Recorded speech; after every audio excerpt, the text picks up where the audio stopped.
ô cần tôi sợ mà chúng mình đợi nhau họ lựa sợ đợi nhau lựa bơ ô cái này tôi là tôi hồ to cái gì cho chị sợ nè đó sợ đợi nhau nữa à cô cần tôi bây giờ luôn cho nhùa cơ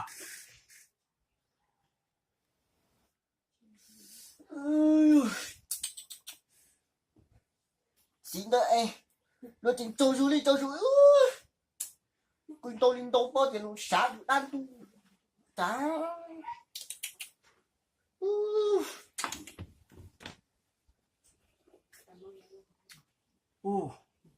can tu sáng chỉ là mà khui mà kể dùng ngon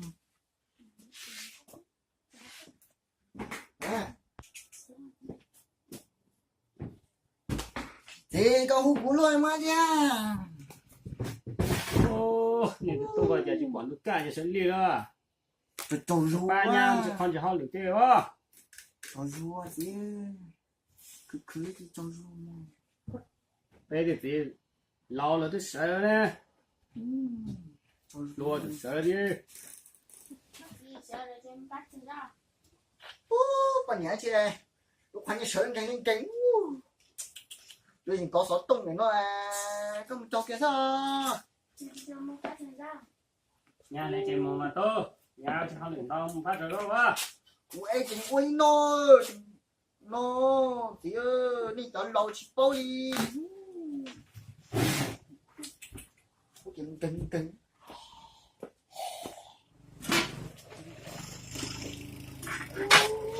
thì lô cô này cô thì chặt thế đó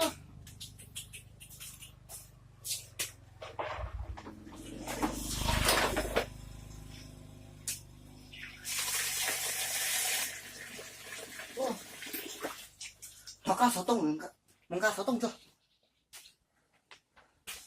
tôi phải chọn tao ra hả chưa tao cho tao tụi cũng muốn sấu tông cho mình chọn tên sao cái bộ cắt một cái chỉ ở một cam chỉ luôn tao để cho có钱了要么要不给点了对要不给打lên gì chỉ để mà nhưng đâu chỉ có chị có tiêu chỉ luôn老师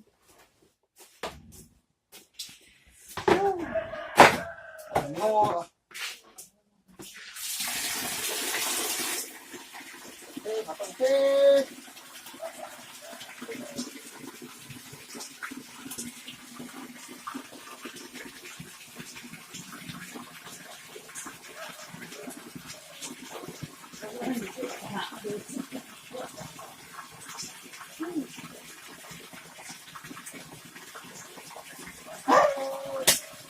còn này tôi tiền thế luôn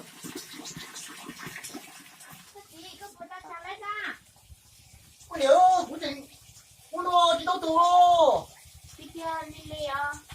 điệu đừng có hay rồi ôi sao chị có thể mình cũng tù chứ mình kiểu cái vô cái điệu cái gì ơi giờ thằng thì liếc sao tông cả sơ chỉ bắt tiền đi nó lo có điệu cô có là hôm nay trong ly xong ở đó chín to có sao hai có thể chào đấy để có chế gì con mà nó ho thằng thưa có sao tông cả xếp như chỗ tổ nè cái gì tôi thấy cho một tí tài chụp của nó lên nè ở nên đây thì cho chị trả tôi tổ lên con sau đó tôi trả tổ thì cô cái chén nó mà hao lửa thì nhà tôi mình la tôi cha ê đây là cái qua chúng ta nha để họ thì có phát tông còn có chưa thì rồi bao chi ra rồi thì cõi nó ấy tiền nó thì thầu tiêu quân to là mảnh nó mà nhớ giờ nó mà sao phải đi nó mới chắc tôi cái gì có bao đây à cho nên muốn bán nhau họ lừa đi đây à ấy tiền ba nó rồi cho nên chọn ra một cái chén này nhưng mà họ lừa nhiều quá mà nhậu chúa cho nên chọn ra cái nó chén nào nữa nhớ gì nữa anh lâu anh chỉ đi bao sáu tông hả chị nó có đi sáu tông chứ nó nhỉ kể nhiều thế chỉ ba nhà đi ba chỗ châu nó cái gì nó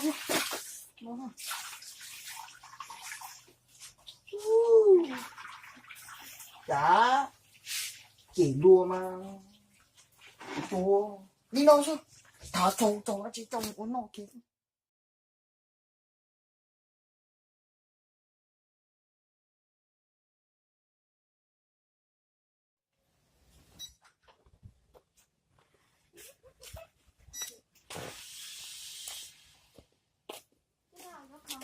vừa cái gì vừa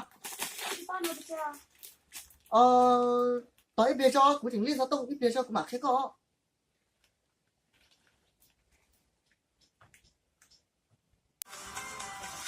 là bao nhiêu tôi bia của mặc thế có cho Facebook thật sự cô nhớ cho Facebook không lúc xin tàu ho tôi cũng một khẩu rất lớn mà bà này chị này thuần tiền lấy đúng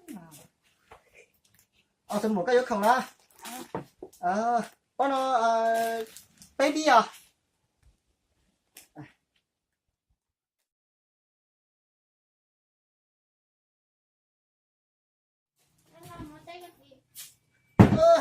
còn một sao cũng nên canh kia cũng chỉnh yếu có hơi lửa nó tông ha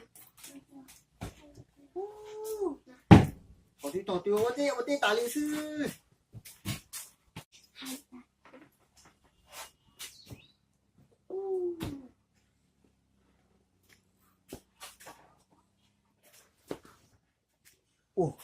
chuẩn la chả phút gì thế có lo xây lại con nhớ muốn tỏ tê à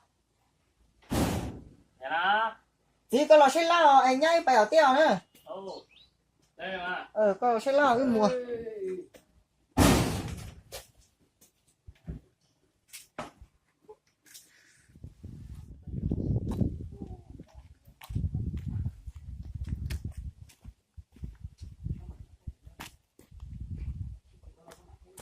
con nhớ đó mà thì còn dùng ngũ tết chứ ui nó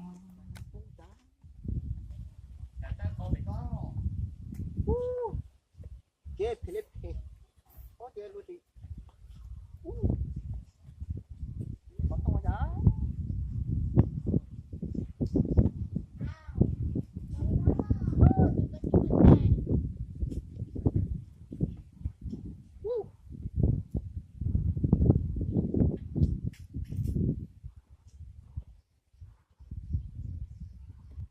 gì chua Lily à lên được con nhớ uống tiêu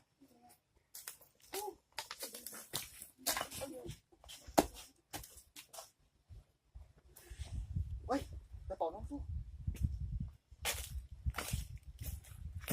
đấy mà nó he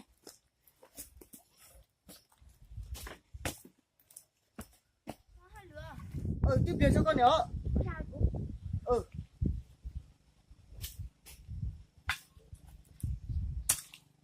자꾸 더 자꾸 먹어.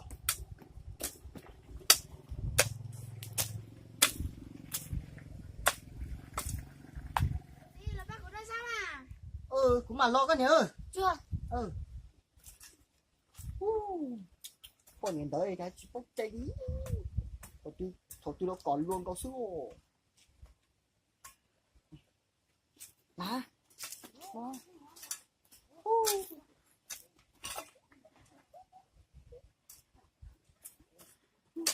Kinh.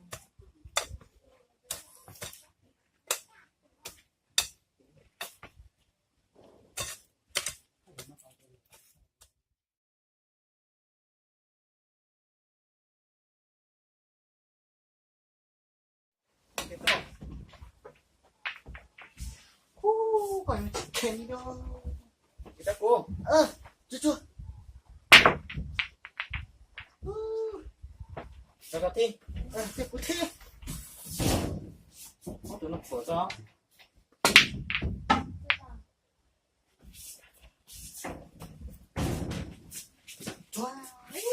bà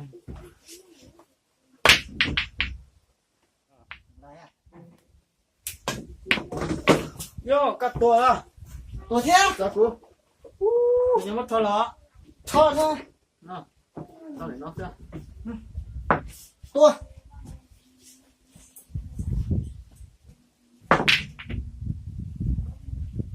Đó thì.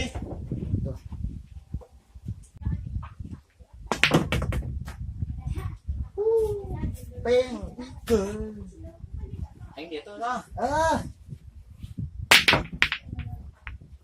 Nè. Cho nó to cú đó. Cái gì cơ á chị nó? Con nhà bò chứ. Con nhà bò chứ. Đó kia. Ôi đi. Cha con gà to luôn. Một cái miếng da chân này, cái tuần đó mình ăn sẽ lo. Nó chứ một giây, một. Con nhà chị nhậu đi.